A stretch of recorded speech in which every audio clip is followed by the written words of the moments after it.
Welcome in everyone to another episode. Today we're going to be reviewing the new skeleton crew, the Onyx Cinder ship. A ship we know nothing about, a show we know nothing about, but we're going to review the set anyways because it looks awesome. I've already built it, so let's dive into it. With box number 75374, this set has 1,325 pieces, includes 5 minifigures, and with a retail price of $140, comes in about 10 cents per piece. I know a lot of people are having a hard time comparing this set, so the only thing that I could think of is TV series sets that have been made over the last 4 years, starting with the Imperial Light Cruiser, then you have the Razor Crest, and then last year's Ghost Ship. As you can tell, all of these sets have around the same price point and the same price per piece, so if you own any of these other sets, you know you're definitely going to get a really good set with this Onyx Cinder. As you can tell, we have no idea what this ship should be or what it should look like, but going on the TV history, at least you know you're going to get your bang for your buck on this one. Now getting into the box art again, we don't really know what the box art should look like, but I do know LEGO did a good job. I mean, they didn't overcomplicate it with too many different colors. It looks like the ship is placed on a planet of some kind, and on the back side of the box, it looks like the ship is in a forest. So I think they did a good job placing the ship probably where it should be. Again, they didn't overcomplicate it. There's definitely some cool play features on here. The minifigures are all over the place. Again, LEGO doesn't really mess up box art too much, but with this one, it looks good. The ship looks great. Once you get the box open, there's going to be 13 total bags, an instruction manual, and a sticker sheet. Again, with the instruction manual, I don't really expect much, but I do like when there are some features of the movie and or show in the instruction manual, but this one, unfortunately, just standard. And when it comes to the sticker sheet, there's nothing really here. I guess it's kind of annoying, but it is what it is. Finally getting into the minifigures of this set. Here are all 5 of the minifigures that are included in the box. I have no idea who any of these people are, but they look like they're good minifigures. I guess let's dive into it. The first minifigure we have here is Fern. She's one of one, of course. She has a really cool black leather jacket. Looks like kind of the explorer. I'm going to guess this is the main character's sidekick, but she does have one regular face and then one shocked face. So other than that, the minifigure does look pretty good. Next up, we have KB, and I'm going to take a wild stab here and I'm going to say she is the technician part of the crew. She, again, is one of one. She has one kind of cyborg kind of looking face, and then the other one is just a regular smirk, but she seems pretty cool. Next up, we have Wim. Again, he's one of one. I'm going to assume this is the comedic relief, but he also looks like the sidekick to the main character. He does have a really cool jacket. Again, kind of an explorer look to it with a radio, and then he has the blue lightsaber flashlight. I don't really know what the different colors mean, but I do like this character a lot. Next up, we have Neil, and I'm going to assume here that he's going to be the technician of the ship. I love that he's just not another human. Finally, we get maybe a little something different in this set, but he's one of one. He has some really cool overalls with some tool belt. Again, he's holding an orange flashlight / could possibly be a saber. I don't know. We're going to find out in the show pretty soon here. Lastly, we have the main character in Jode. Again, he's one of one. He has a scarf on, which is definitely pretty interesting when it comes to Star Wars, but he doesn't have a flashlight. He just has a pistol, and his two faces are one kind of like angry smirk and then one really angry face. So I don't really know what that means, but you definitely know he's the leader of the crew. It kind of reminds me of Guardians of the Galaxy Star-Lord, I guess you could say. So well, that is the whole crew. Again, I don't really know what to expect. They do look good. None of them have any arm prints, and or only Jode has a leg print, so nothing really too special. Nothing really pops out too much, but they look really good. First things first, what really helps me out is subscribing, liking, and or commenting on my videos. I really appreciate it. That way I can keep doing these awesome LEGO reviews. Without further ado, let's get into it. Before we actually get into the set, I wanted to show you guys when you're building the set in the beginning part, this thing is so solid. It reminds me of the Razor Crest. That thing is not coming apart. They use a lot of Technic pieces in here, so the core part of this set is so solid, it is not coming apart. Here's a first glance at the set. As you can tell, this set is kind of badass. If you look at it, it has the tiger stripes. The stickers on here do make it look pretty good. It has some compliments. There's plenty of weapons on here. It just looks like such a cool set. And right now, I'm actually going to get into some of the details of it. Let's dive into it. I'm gonna have to break this set down into features. So the first feature, which is the main feature, and that's how the engines actually move back and forth. As you can tell with this middle lever, if you push it forward and or backwards, it moves the engines up and down. I love this feature. You can also move the engines up and down just by doing it yourself, so you don't even need that middle piece, but it's pretty solid and it's in there pretty good. Now I'm going to go over this set from one side to another, starting with the front section. Here's this front section. There's not too much here in the front. There are some claws, kind of looks like maybe some digging, some little pistols up front, and then the front ramp, which again, nothing really too special.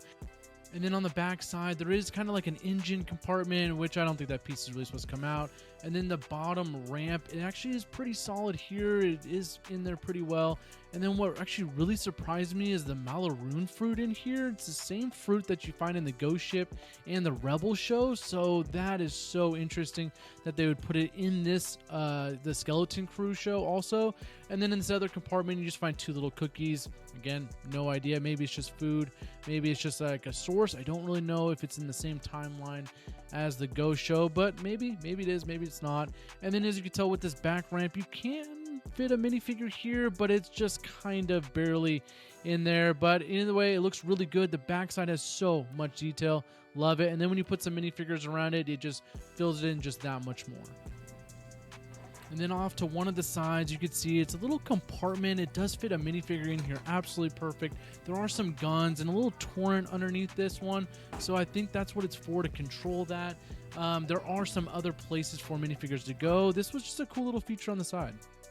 Now, honestly, one of the main features of this ship that I like the most, other than the engines moving and stuff like that, are the side, how both the sides door do open. And I'm going to show you right here, when you open one side door and then you open the other one, it actually goes all the way through. This section right here is for the little flashlights, and I'm going to show you that part a little bit later.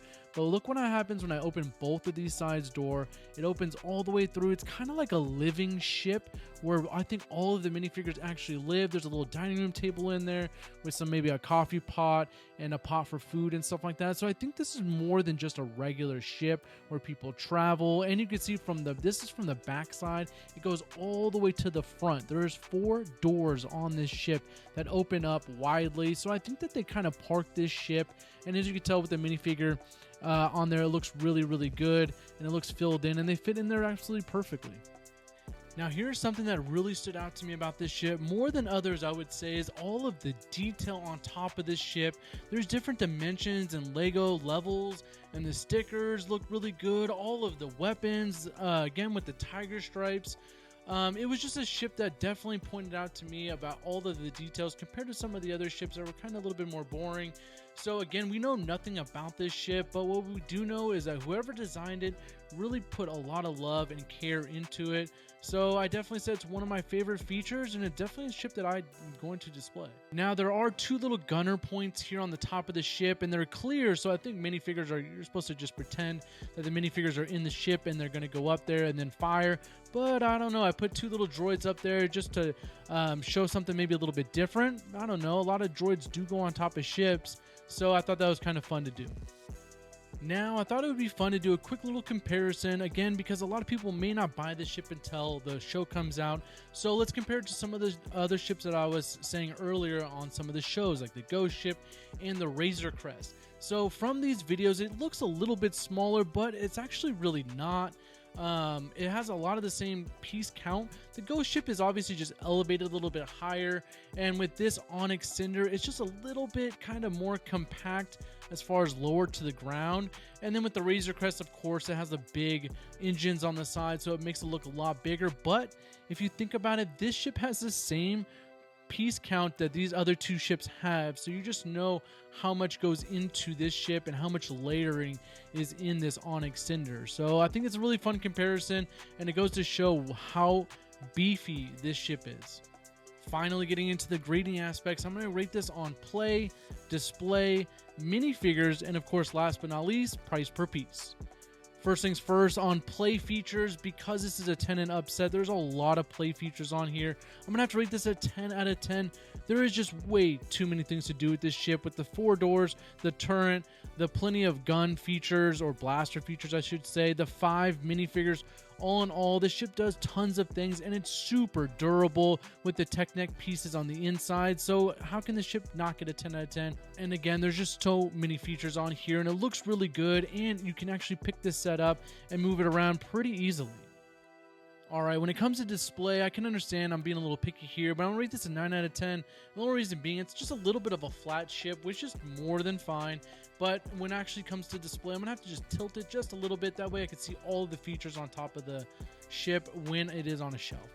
All right, grading these minifigures, I'm not gonna lie, I'm just gonna give them a 10 out of 10. It's really hard to dictate on what we should be grading these on. Do they look right? Do they feel right? Should they be better? I don't really understand where, who, and what things are going on in this set, but they do look really, really cool, so I'm gonna give these a 10 out of 10 anyways. Now, when it comes to price per piece, I'm a little stickler when it comes to this, but for 10 cents per piece, this is an absolute 10. I mean, you get 13 bags, 5 minifigures, tons of playable things on here, just so many features that everyone can enjoy, almost 1,400 pieces. It is just a really cool ship. It displays well, so you're definitely going to get your bang for your buck when it comes to price per piece here. And last but not least, we have the final score, a 10 out of 10. What I'm going to say about this ship is when I was building it, the reason why I loved it so much is because I didn't really know what to expect. We've never built this ship before. We don't even really know what it really looks like. So that actually was so refreshing in a sense, like when you build like a Dreams Lego set, or a Lego set that you're not really that familiar with because you just, there's no references. It makes building experience a little bit better, I think, because I'm not fully judging the entire time. When I was building this, I was just like enjoying the heck out of it. Again, the minifigures are really great.